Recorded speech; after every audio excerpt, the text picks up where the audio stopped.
Some said the other day that Blueprint Communities really is Community Development 101. Community Development 101. Amen to that. Remember, getting the basics down just gives you a stronger foundation upon which to build. Now, I just gave you my vote of confidence in what you're trying to do. So you also need to know that in my role in all this doesn't end today. It continues for as long as the good people of the 3rd Congressional District give me their vote of confidence. And as your plans and the needs to implement them evolve, we must maintain a two-way communication. That doesn't mean we agree 100% of the time on every issue that comes down the pike. I think my wife will tell you that's not always possible, but it does mean that we have an open communication. And that's true for all of our public office holders, federal, state, local.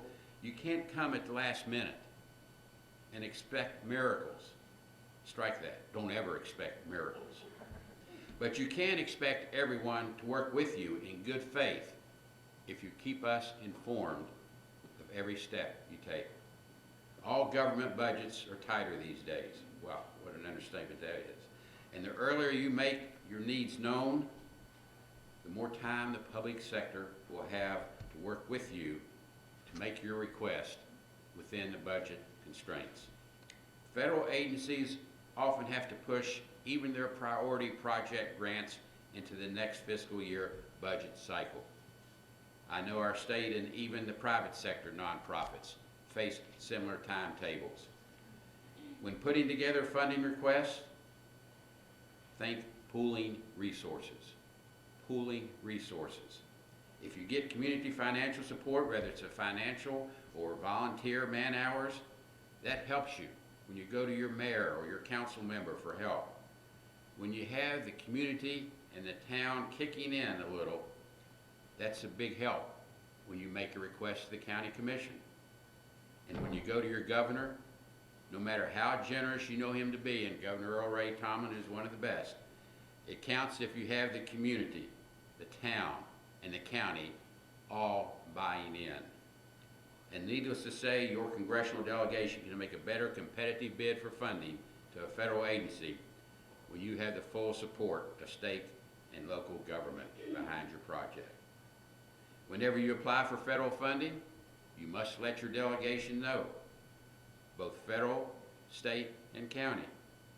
For a moment, just think about that application for federal funds that sits on the desk of a program officer at a federal agency in Washington.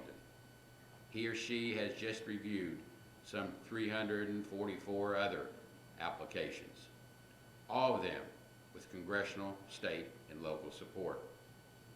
If yours doesn't have it, how much higher up the approval chain do you think your application will get?